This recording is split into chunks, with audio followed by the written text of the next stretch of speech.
जय हिंद फ्रेंड्स, स्वागत है आपका हमारी इस आज के नए वीडियो में। फ्रेंड्स, अगर आप 70 पीपीएससी एग्जाम की तैयारी कर रहे हैं तो ये सीरीज आपके लिए ही चलाया जा रहा है। इसमें हम लोग रिवीजन कर रहे हैं 90 डेज प्लानर के तहत परफेक्शन आईएएस का पीडीएफ को। ठीक है, आज की वीडियो में हम लोग करेंट अफेयर्स को रिवीजन करने वाले हैं इडुटेरिया के करेंट कंसेप्ट बुक से। इसमें 16 जून से लेकर 30 जून तक के करेंट अफेयर्स आपको देखने को मिलने वाले हैं। ठीक है, राष्ट्रीय, अंतर्राष्ट्रीय, बिहार विशेष, ये सभी करेंट अफेयर्स एक ही वीडियो में हम लोग रिवीजन करने वाले हैं। तो चलिए वीडियो की शुरुआत करते हैं, टाइम को बिना बर्बाद किए। इस सीरीज आप सभी को पसंद आ रही है तो प्लीज़ लाइक कर दीजिए। चैनल पर नए हैं तो कंप्लीट बीपीएससी के बदलते पैटर्न के अनुसार सिलेबस को रिवीजन करने के लिए चैनल को सब्सक्राइब करना न भूलें। तो चलिए वीडियो की शुरुआत करते हैं। देखिए, ये सभी पेपर का निचोड़ है। इसमें the Hindu, Dainik Jagran, Jansatta, Indian express, सभी पेपर इसमें शामिल हैं। अगर आप नहीं भी पढ़े हैं शुरू से पेपर, इतना कर लेते हैं तो करेंट अफेयर्स के प्रश्न आपसे गलत नहीं होंगे एग्जाम में। ठीक है, तो चलिए वीडियो की शुरुआत करते हैं। वीडियो की शुरुआत करने से पहले आप सभी को बता दूं कि टेस्ट सीरीज भी चलाया जा रहा है आज से, तो उसे भी आप लोग ज़रूर देखिएगा। टेस्ट सीरीज जो कि एग्ज़ाम नज़दीक आ गया है, काफ़ी फ़ायदा होने वाला है। अर्थ सिस्टम साइंस डेटा पत्रिका में global assessment of N2 emission report प्रकाशित हुआ है। डिटेल में समझते हैं। अर्थ सिस्टम साइंस डेटा पत्रिका में global assessment of N2 emission report प्रकाशित हुआ है। देखिए, वर्ष 2020 में मानव जनित N2 उत्सर्जन की मात्रा के हिसाब से शीर्ष 5 उत्सर्जक देश।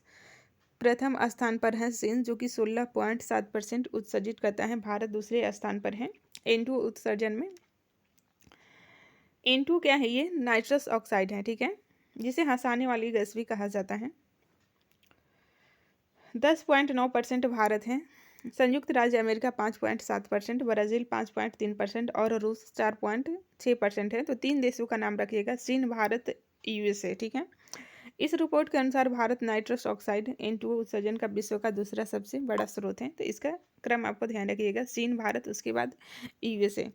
जून 2024 में Swedish think tank Stockholm International Peace Research Institute द्वारा हाल ही में दुनिया भर में परमाणु हथियारों की स्थिति को लेकर एक रिपोर्ट जारी किया गया है। रिपोर्ट की प्रमुख बातें हैं, ध्यान रखिएगा। वर्तमान में विश्व में 9 परमाणु संपन्न देश हैं, जिसमें यूएसए, रूस, ब्रिटेन, फ्रांस, चीन, भारत, पाकिस्तान, उत्तर कोरिया और इजराइल हैं। केवल 9 ही देश हैं जो कि परमाणु संपन्न है, यानी कि इनके पास परमाणु बम है। कौन कौन है? रूस, यूएसए, ब्रिटेन, फ्रांस, चीन, भारत, पाकिस्तान भी हैं। ठीक है, उत्तर कोरिया और इजराइल हैं। जनवरी 2024 तक परमाणु हथियारों का कुल वैश्विक भंडार लगभग 12,121 था, जिनमें से लगभग 9,585 सैन्य भंडार में हैं।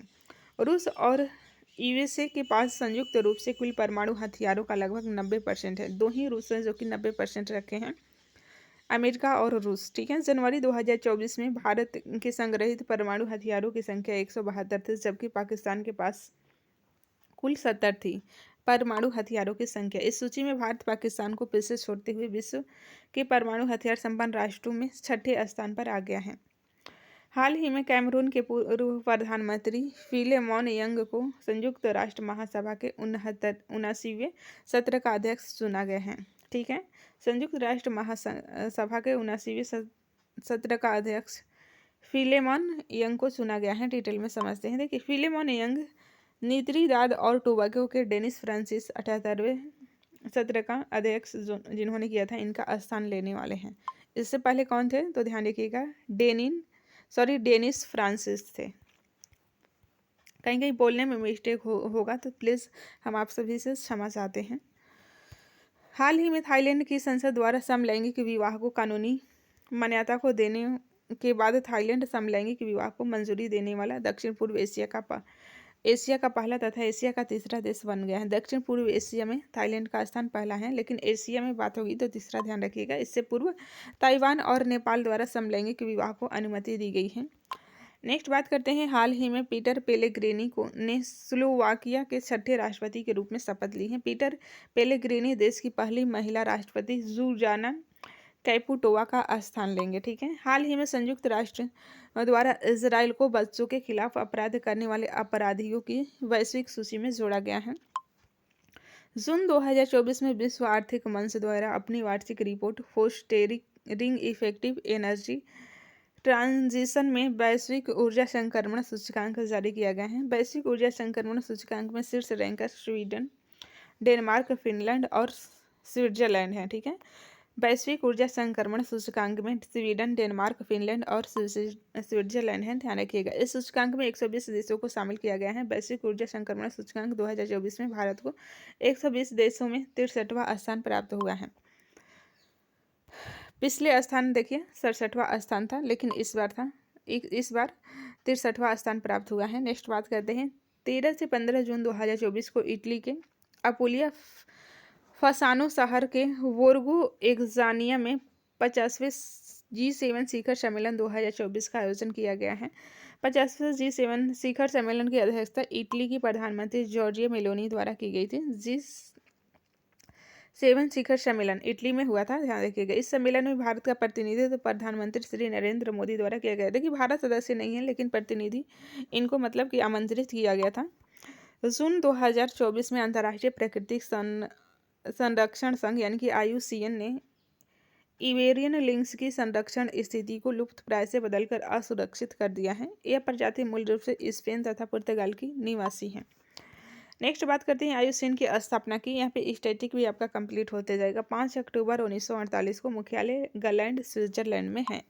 हाल ही में संयुक्त राज्य अमेरिका द्वारा केन्या को प्रमुख गैर नाटो सहयोगी का दर्जा दिया गया है। केन्या को गैर नाटो सहयोगी, डिटेल में समझते हैं। अमेरिका विदेश विभाग के अनुसार केन्या होगा, यहाँ पर केन्या का दर्जा अमेरिका के साथ घनिष्ठ संबंधों का शक्तिशाली प्रतीक है, जो रक्षा, व्यापार और सुरक्षा सहयोग के क्षेत्रों में लाभ प्रदान करता है। जून 2024 में दक्षिण अमेरिकी देश पराग्वे अंतर्राष्ट्रीय सौर गठबंधन में पूर्ण सदस्य के रूप में शामिल होने वाला 100वां सदस्य देश बन गया। 100वां है इसलिए इम्पोर्टेंट हो जाता है। 99वां स्पेन है और अंतर्राष्ट्रीय सौर गठबंधन का मुख्यालय हरियाणा के गुड़गांव में है, इसलिए और इम्पोर्टेंट है। पराग्वे इसमें 100वां सदस्य देश बन गया है। पेरिस में 2015 के COP 21 के दौरान सौर ऊर्जा को बढ़ावा देने के लिए भारत तथा फ्रांस द्वारा संयुक्त रूप से गठन किया गया था। स्थापना की बात करें तो 2015 में स्थापना हुई थी। मुख्यालय गुरुग्राम हरियाणा में है। ठीक है, 21 से 26 जून 2024 में मिस्र में भारतीय वायुसेना और मिस्र की वायुसेना के मध्य चौथा संयुक्त अभ्यास होपेक्स का आयोजन किया गया। भारतीय वायुसेना के राफेल लड़ाकू जेट C-17 ग्लोब मास्टर और IL-78 टैंकर द्वारा इस अभ्यास में भाग लिया गया है। तो ये आपको ध्यान रखना है। वायुसेना, भारतीय वायुसेना और मिस्र वायुसेना के बीच चौथा संस्करण है। होपेक्स किसके बीच? भारत और मिस्र के बीच, ध्यान रखिएगा। 22 जून 2024 को चीन तथा फ्रांस द्वारा संयुक्त रूप से विकसित ब्रह्मांड में गामा रे बर्स्ट का अध्ययन करने के लिए space variable objects monitor spacecraft को चीन के सिचुआन प्रांत के शीचांग सैटेलाइट लॉन्च सेंटर से लॉन्च किया गया है। गामा रे बर्ट्स ब्रह्मांड की सबसे शक्तिशाली विस्फोटक घटनाएं हैं, जिनका पता अरबों प्रकाश वर्षों में लगाया जा सकता है। 24 जून को कूटनीति में महिलाओं के अंतर्राष्ट्रीय दिवस अवसर पर यूएन वुमेन द्वारा जारी global data on women leaders 2024 report के अनुसार दुनिया भर में 113 देशों में कभी भी कोई महिला राष्ट्राध्यक्ष या शासन प्रमुख नहीं रही है। इस रिपोर्ट के अनुसार वर्तमान में 26 देशों की राष्ट्राध्यक्ष महिलाएं हैं। ठीक है, वर्तमान में विश्व में केवल 23% मंत्री पद महिलाओं के पास हैं। विश्व की बात हो रही है। 7 देशों के मंत्रिमंडल में शून्य महिला प्रतिनिधित्व है। नेक्स्ट बात करते हैं, जून 2024 में चीन का चांगई 6 अंतरिक्ष यान चंद्रमा के सुदूर हिस्से से नमूने वापस लाने का दुनिया का पहला अंतरिक्ष यान बन गया है। चांद से यहाँ पर मिट्टी को लाया है अध्ययन करने के लिए। इसके साथ ही चीन ने चंद्रमा के फार माइंड से चट्टान तथा मिट्टी के नमूने को वापस लाने वाले एकमात्र देश की ऐतिहासिक उपलब्धि हासिल की है। हाल ही में मुस्लिम बहुल देश ताजिकिस्तान ने सार्वजनिक धार्मिकता पर अंकुश लगाने के लिए तथा राष्ट्रीय संस्कृति की रक्षा करने के लिए हिजाब पर प्रतिबंध लगाने के लिए नया कानून पारित किया है। नया कानून हिजाब तथा अन्य सभी प्रकार के विदेशी परिधानों पर प्रतिबंध लगाता है। इसके अलावा ईद उल फितर और ईद उल अजहा पर बच्चों के जश्न मनाने पर भी प्रतिबंध लगाया गया है। किसके द्वारा? तो ध्यान रखिएगा, ताजिकिस्तान के द्वारा। ये मिडिल ईस्ट कंट्री है।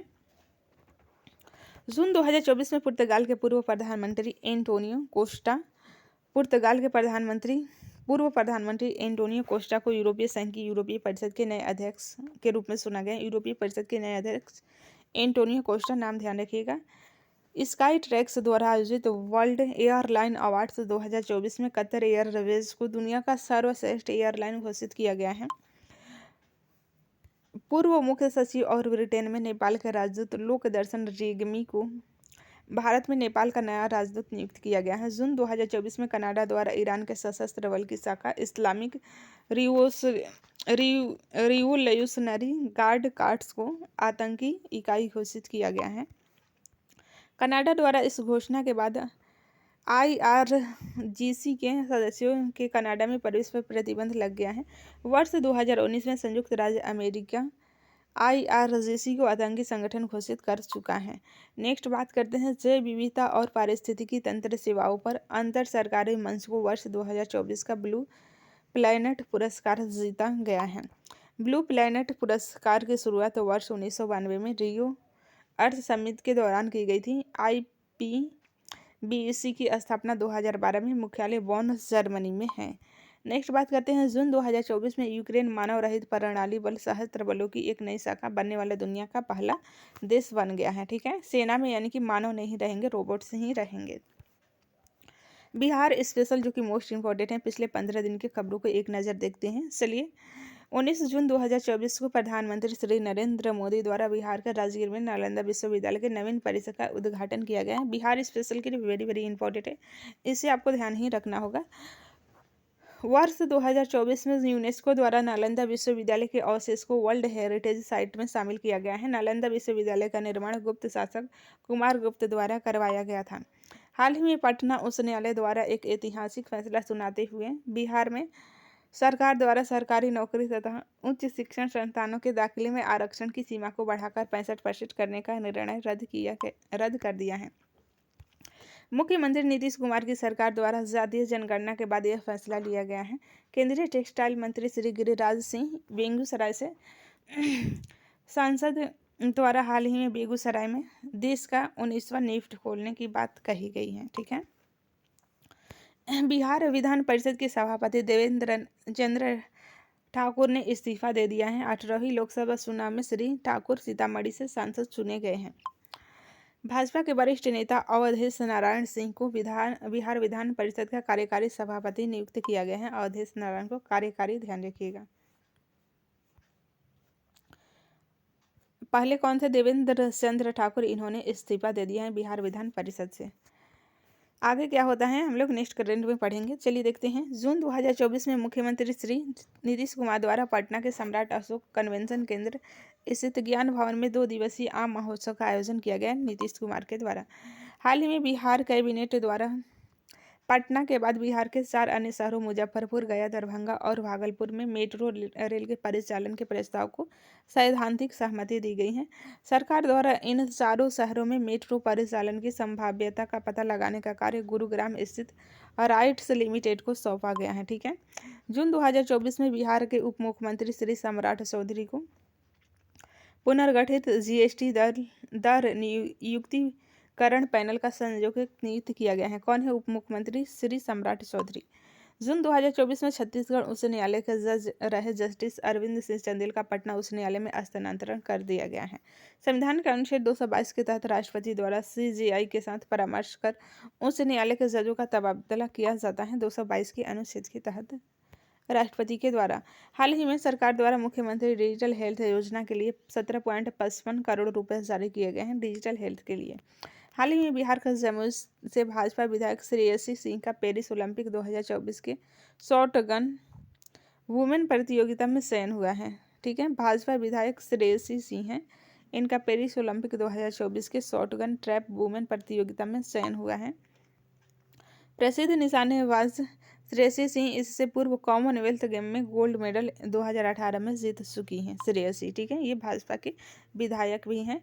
विविध समसामयिक देख लेते हैं एक नज़र, मोस्ट इम्पोर्टेंट है, बस आप ध्यान से सुनते जाइए, सभी रिवीजन हो जाएगी। इसके बाद राष्ट्रीय करंट अफेयर्स को हम लोग रिवीजन कर लेंगे, तो ये 15 दिन का करंट अफेयर्स आपकी मुट्ठी में हो जाएंगे। देखिए, 15 जून विश्व बुजुर्ग दुर्व्यवहार जागरूकता दिवस, यानी कि बुजुर्ग के प्रति दुर्व्यवहार नहीं करना है, 15 जून को मनाया जाता है। थीम आपात स्थिति में वृद्ध व्यक्तियों का स्पॉटलाइट। ठीक है। 16 जून को अंतर्राष्ट्रीय पारिवारिक प्रेषण दिवस। विषय वित्तीय समावेशन और लागत में कमी की दिशा में डिजिटल धन प्रेषण। 17 जून को विश्व मरुस्थलीकरण और सूखा रोकथाम दिवस। थीम आजकल एग्जाम में पूछे जा रहे हैं, भूमि के लिए एकजुट, हमारी विरासत हमारा भविष्य। 18 जून को ऑटिस्टिक प्राइड डे। विषय मुखौटा उतारना। ठीक है। 18 जून को नफरत भरे भाषणों का विरोध करने का अंतर्राष्ट्रीय दिवस है। विषय है घृणास्पद भाषण का मुकाबला करने के लिए युवाओं की शक्ति। 18 जून को सस्टेनेबल गैस्ट्रोनॉमी डे। 20 जून का विश्व शरणार्थी दिवस। थीम हर किसी का स्वागत। ठीक है। थीम है 21 जून का अंतर्राष्ट्रीय योग दिवस। इसका थीम स्वयं और समाज के लिए योग। 19 जून विश्व सिकल सेल एनीमिया। विषय की बात करें तो प्रगति के माध्यम से आशा विश्व स्तर पर सिकल सेल देखभाल को आगे बढ़ाना है। 22 जून विश्व वर्षा वन दिवस मनाया जाता है। विषय हमारे वर्षा वनों की रक्षा में विश्व को सशक्त बनाना, ये थीम रहा है। ठीक है। नेक्स्ट बात करते हैं 23 जून को अंतर्राष्ट्रीय ओलंपिक दिवस। विषय चले और जश्न मनाएं, लेट्स मूव एंड सेलिब्रेट। 23 जून को संयुक्त राष्ट्र लोक सेवा दिवस और 23 जून को अंतर्राष्ट्रीय विधवा दिवस भी मनाया जाता है। विषय है लैंगिक समानता की उपलब्धियों में तेजी लाना। 24 जून को कूटनीति में महिलाओं का अंतर्राष्ट्रीय दिवस है। थीम है बहुपक्षीय कूटनीति में महिलाओं का नेतृत्व। 27 जून को अंतर्राष्ट्रीय सूक्ष्म लघु और मध्यम दिवस। थीम है संकट के समय में सतत विकास को गति देने और गरीबी को मिटाने के लिए सूक्ष्म लघु तथा मध्यम आकार के उद्यमों की शक्ति और लचीलापन का लाभ उठाना है। 29 जून को विश्व सांख्यिकी दिवस। 25 जून को अंतर्राष्ट्रीय नाविक दिवस। विषय नाविक नौवहन के भविष्य के मूल में। ठीक है। पुरस्कार देख लेते हैं एक नज़र में। हाल ही में ब्रिटेन के राजा चार्ल्स तृतीय द्वारा भारतवंशी कैम्ब्रिज विश्वविद्यालय में एनेस्थीसिया के प्रोफेसर डेविड कृष्ण मेनन को न्यूरो क्रिटिकल केयर में सेवाओं के लिए Commander of the Order of the British Empire से सम्मानित किया गया है। ये भारतीय मूल के हैं। ठीक है। भारतीय बाल फिल्म निर्माता विनोद गौनात्रा को फिल्मी जगत में असाधारण योगदान के लिए दक्षिण अफ्रीका के प्रतिष्ठित नेल्सन मंडेला लाइफटाइम अचीवमेंट पुरस्कार 2024 से सम्मानित किया गया है। विनोद गौनात्रा इस पुरस्कार से सम्मानित होने वाले पहले भारतीय बन गए हैं, इसलिए ये इम्पोर्टेंट हो जाता है। नेक्स्ट बात करते हैं जून 2024 में वैश्विक पवन दिवस के अवसर पर केंद्र सरकार ने नवीन एवं नवीकरणीय ऊर्जा मंत्रालय द्वारा आयोजित एक समारोह में गुजरात को सर्वाधिक पवन ऊर्जा स्थापित क्षमता के लिए प्रथम पुरस्कार से सम्मानित किया है। स्थापित पवन ऊर्जा क्षमता के दृष्टिकोण से शीर्ष 3 राज्य हैं, गुजरात, तमिलनाडु और कर्नाटक। गुजरात पहले स्थान पर 11,823 मेगावाट के साथ, तमिलनाडु 10,743 मेगावाट के साथ, कर्नाटक 6,312 मेगावाट के साथ तीसरे स्थान पर है। नेक्स्ट बात करते हैं जून 2024 में बुकर पुरस्कार विजेता भारतीय लेखिका अरुंधति राय को पेन पिंटर पुरस्कार 2024 से सम्मानित किया गया है। पेन पिंटर पुरस्कार की स्थापना वर्ष 2009 में साहित्य के लिए नोबेल पुरस्कार विजेता हेरोल्ड पिंटर की स्मृति में इंग्लिश चैरिटी संस्था पेन द्वारा की गई थी। वर्ष 1997 में अरुंधति रॉय को उनकी कृति the God of Small Things के लिए बुकर पुरस्कार प्राप्त हुआ था। जैव विविधता और पारिस्थितिकी तंत्र सेवाओं पर अंतर सरकारी मंच को वर्ष 2024 का ब्लू प्लैनेट पुरस्कार जीता गया है। ठीक है। खेल समाचार देख लेते हैं। देखिए जून 2024 से नामीबिया के हरफनमौला खिलाड़ी डेविड विज ने अंतर्राष्ट्रीय क्रिकेट से संन्यास की घोषणा की है। हाल ही में भारतीय टेबल टेनिस खिलाड़ी श्रीजा अकुला WTT कंटेंडर एकल खिताब जीतने वाली पहली भारतीय टेबल टेनिस खिलाड़ी बन गई हैं। श्रीजा अकुला का संबंध हैदराबाद से है। ठीक है। नियुक्ति देख लेते हैं। देखिए हाल ही में सुजलॉन के वाइस चेयरमैन गिरीश तांती को वैश्विक पवन ऊर्जा परिषद इंडिया का नया अध्यक्ष नियुक्त किया गया है। वैश्विक पवन ऊर्जा परिषद की स्थापना 2005 में हुई थी। मुख्यालय ब्रुसेल्स बेल्जियम में है। ठीक है। एक्सचेंज फॉर मीडिया के संस्थापक तथा BW बिजनेस वर्ल्ड के चेयरमैन डॉक्टर अनुराग बत्रा को international academy of television arts and sciences का सदस्य चुना गया है। ध्यान रखिएगा। नेक्स्ट बात करते हैं फ्रेंड्स IATS 60 से ज़्यादा देशों के टेलीविज़न तथा मीडिया कंपनियों का प्रतिनिधित्व करता है। हाल ही में नीदरलैंड के पूर्व प्रधानमंत्री मार्क रूटे को नाटो का अगला महासचिव नियुक्त किया गया है। मार्क रूटे अक्टूबर 2024 को सेवानिवृत्त होने वाले वर्तमान नाटो महासचिव जेम्स स्टोल्टेनबर्ग का स्थान लेंगे। ठीक है, स्टोल्टेनबर्ग अभी करंट में थे, इनका स्थान मार्क रूटे लेंगे। ठीक है, अक्टूबर 2024 से ये मार्क रूटे बनने वाले हैं महासचिव नाटो का। तो ध्यान रखिएगा, नाटो का फुल फॉर्म आप सभी को पता है, नॉर्थ अटलांटिक ट्रेटी ऑर्गेनाइजेशन, यानी कि उत्तरी अटलांटिक संधि संगठन। स्थापना 4 अप्रैल 1949 को, मुख्यालय ब्रुसेल्स बेल्जियम में है। ठीक है, ब्रिटिश अभिनेता थियो जेम्स को जून 2024 में संयुक्त राष्ट्र शरणार्थी उच्चायुक्त कार्यालय द्वारा वैश्विक सद्भावना राजदूत नियुक्त किया गया है। स्थापना 14 दिसंबर 1950 को हुई थी। मुख्यालय जिनेवा स्विट्जरलैंड में है।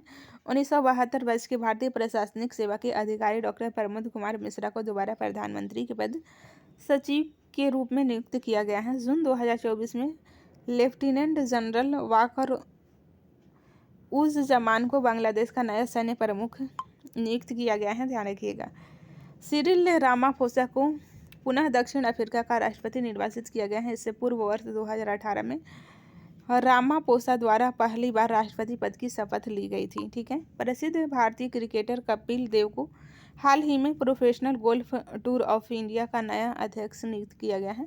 प्रधानमंत्री नरेंद्र मोदी की अध्यक्षता वाली कैबिनेट नियुक्ति समिति द्वारा भारत के विदेश सचिव के रूप में विक्रम मिस्री की नियुक्ति को मंजूरी दी गई है। ध्यान रखिएगा, हाल ही में मनोज जैन को भारत इलेक्ट्रॉनिक्स लिमिटेड के चेयरमैन तथा प्रबंध निदेशक नियुक्त किया गया है।